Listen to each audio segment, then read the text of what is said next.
कामचोर देवरानी। एक बार की बात है, सुषमा अपने पूरे परिवार के साथ खुशी खुशी मोहन नगर में रहती थी। उसकी 2 बहुएं थी, पल्लवी और शिवानी। एक दिन दोनों बहुएं रसोई में काम कर रही होती है कि तभी उनकी सास सुषमा उन्हें बुलाती है। अरे बहू, जरा इधर तो आना। शिवानी, जरा जाकर देखना सासू माँ क्या कह रही हैं। दीदी आप ही देख लो ना जाकर, आपको भी तो सुनाई दे रहा है। अरे मैं आटा गूंद रही हूँ ना, तुम चली जाओ। हाँ तो मैं भी तो सब्जी काट रही हूँ ना दीदी।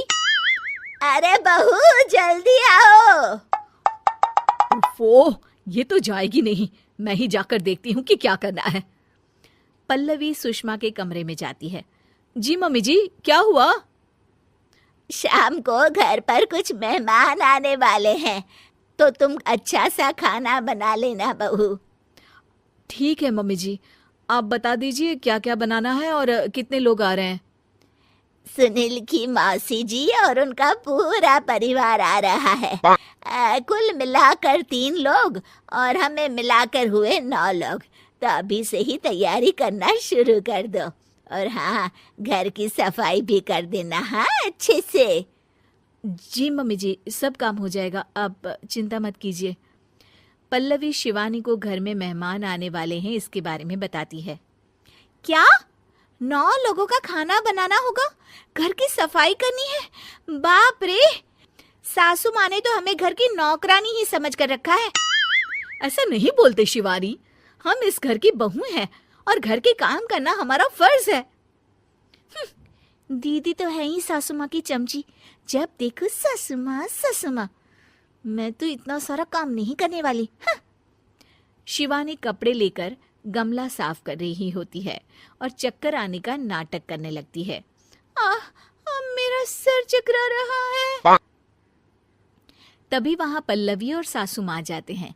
अरे बहू, क्या हो गया तुम्हें?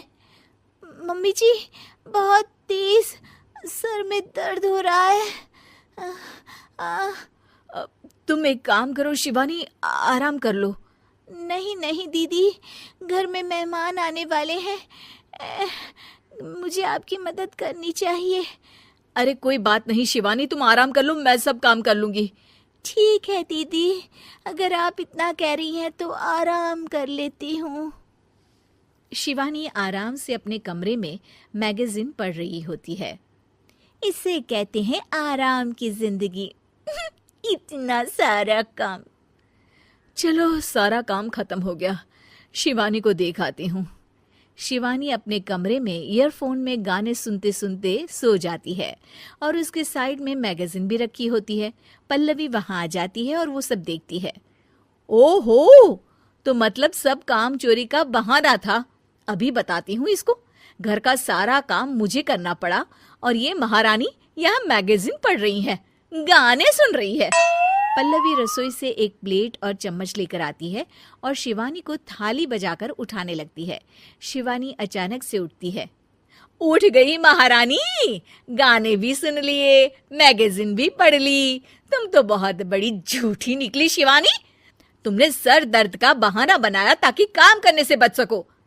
हाँ बनाया बहाना, तो क्या करती, इतने सारे काम करती। मुझे कोई शौक नहीं है चापलूसी का। क्या चापलूसी?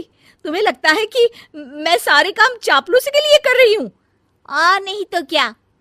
तभी वहां सासू माँ आ जाती हैं। अरे बहू, वो लोग बस आने ही वाले हैं, तुम तैयारियां कर लो। जी सासू माँ, तुझे तो मैं बाद में देखती हूँ। सब खाना खाने बैठते हैं और खाना शुरू करते हैं। तभी सुनील की मौसी बोलती है। वाह भाई वाह, खाना तो बहुत ही अच्छा बना है सुषमा जी, एक एक चीज में क्या स्वाद है। ये सुनकर शिवानी मुंह बना लेती है। उसे अपनी जेठानी की इतनी तारीफ रास नहीं आती। आपकी बहुएं तो बहुत ही अच्छा खाना बनाती हैं। हाँ बनाती तो दोनों ही अच्छा है, पर आज ना ये सारा खाना बड़ी बहू ने बनाया है। छोटी बहू की तबीयत ठीक नहीं थी, सो इसलिए। मानना पड़ेगा सुषमा जी, आपकी बड़ी बहू तो बहुत ही गुणवान है। पल्लवी की तारीफ सुनकर शिवानी को जलन होती है। पल्लवी ये सुनकर खुश हो जाती है और शिवानी की तरफ देखकर उसे चिढ़ाती है। कुछ देर बाद मेहमानों के जाने का वक्त हो जाता है। मौसी जी सबके लिए उपहार लाई होती है। वो सबको शगुन के पैसे देती हैं और अंत में पल्लवी के पास आती है। तुम्हारे लिए शगुन का लिफाफा तो है ही, पर बहू तुम्हें एक और उपहार भी मिलेगा इतना अच्छा खाना बनाने के लिए। मौसी अपने सोने के कंगन निकालकर पल्लवी को पहना देती है। ये लो, ये मेरे मनपसंद कंगन है, अब से ये तुम्हारे हुए। धन्यवाद मौसी जी। ये देखकर शिवानी तो पूरी तरह से जल जाती है और गुस्से से रसोई में चली जाती है। तभी वहां पल्लवी आ जाती है और उसे अपने कंगन दिखाने लगती है। देवरानी जी, अब आपका सर दर्द ठीक तो है ना? मुझे लगता है कि अब सर दर्द शुरू हो गया होगा आपका।